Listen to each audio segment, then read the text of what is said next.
You are listening to the Profitable Content Creator Podcast. This is the place where content creators come to learn how to create profitable content that positions themselves as an authority and grows their online businesses. Get ready to take your content to a whole new level with your host, Kristen Poborsky. For social media, your blogs, and it will help you save time.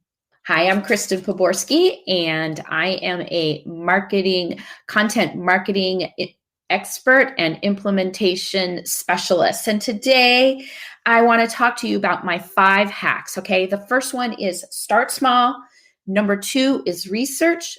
Number 3 is planning your content and doing batch creation to save time.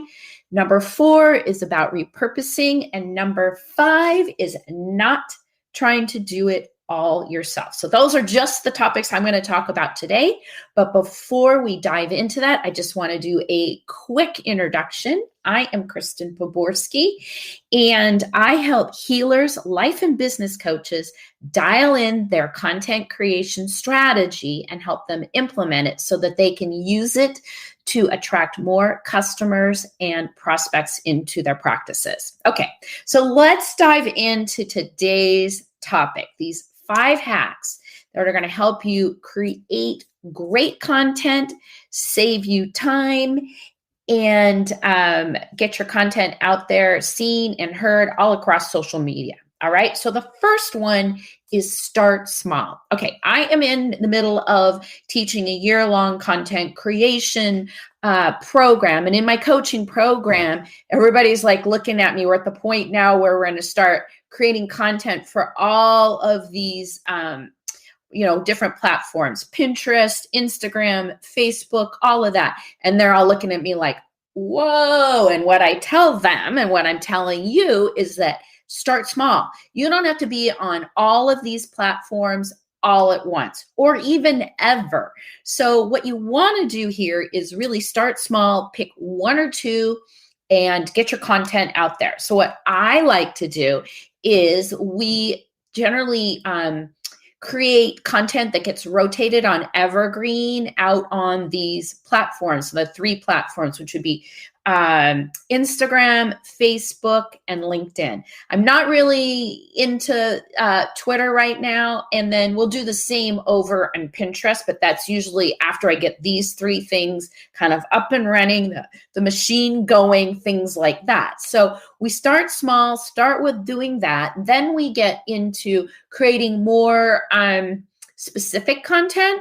So we build new buckets of content that gets rotated out on different topics, especially if we're going into a launch. So that's what I mean by starting small. So maybe even picking 1 or 2 and just getting your content out there and start small. You don't have to be all things for all people from day one. And that takes a lot of stress off of you.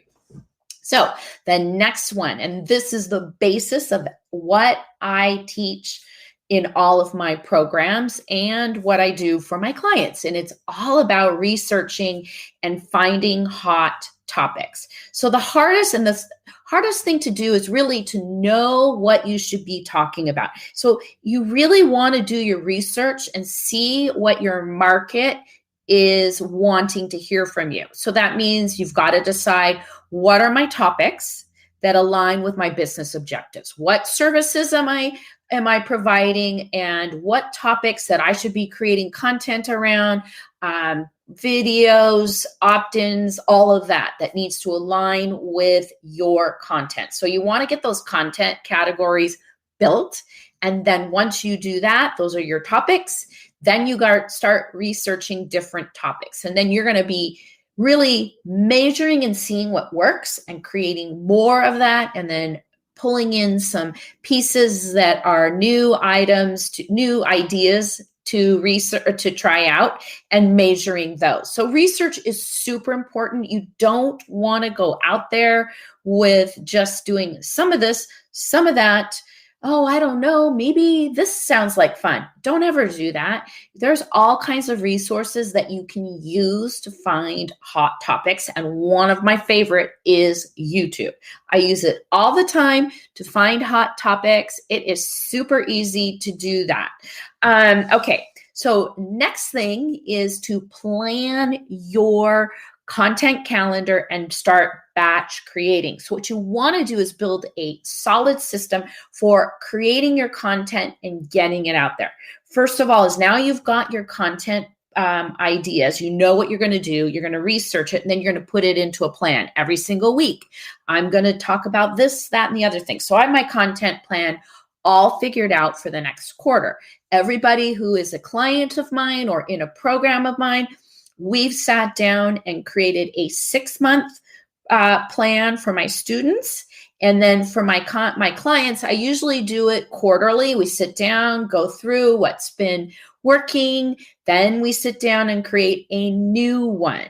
So the new next quarter's plan based on what's working and maybe some new topics that we want to try out. So it's as simple as that. Then they have a plug and play template. They know exactly what they're going to do when they sit down and create their content. Okay.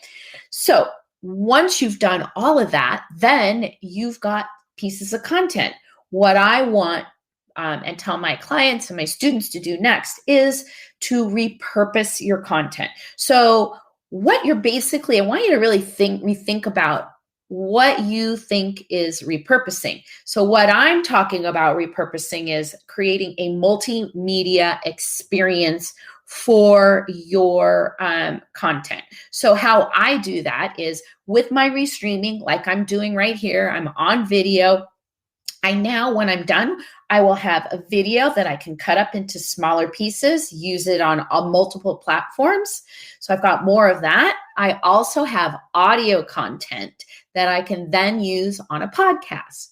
Then I take my batch everything out and I sit down and create my images and all of that. And I start creating posts, graphics, all kinds of things because I'm going to be doing audio, video, graphics, all kinds of pieces to go out on social media. So why do I do that? Because your clients and my clients, our audiences want to consume our content on different platforms, right? So that's why you want to be on YouTube, Instagram, Facebook. You probably want to have a podcast because there's all kinds of people that want to listen to audio these days.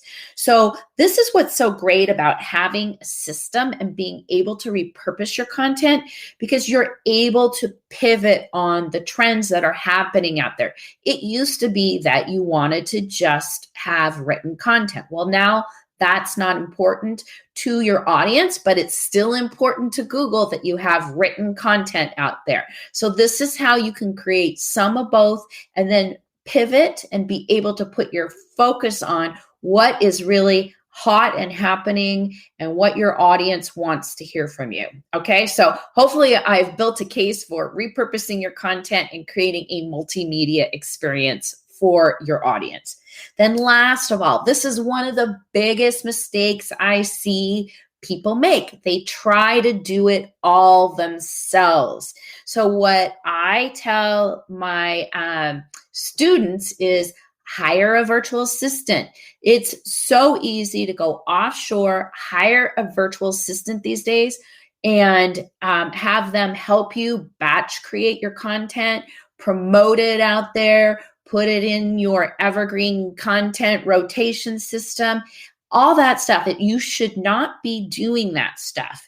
You should be focusing on income producing tasks in your business, no matter whether or not you're just starting out or you've been in business for a while or you're a multi-6 or 7-figure entrepreneur. So, and I'm sure that you people who are listening to this that are multi-6 and 7 figures already know that. But for people that are starting out, it is so important to find the who to help you get it all done. So even just like a couple hours a week, you'd be surprised what a difference that can make for you to find that person.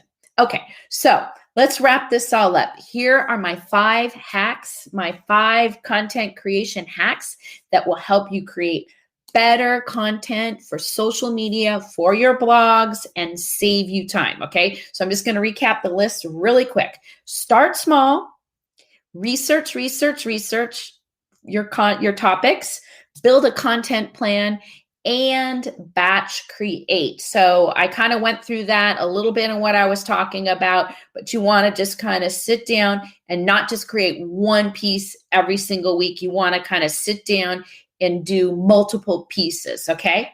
Then you want to repurpose your content and create a multimedia experience for your audience so that they can consume your content in multiple ways, all right?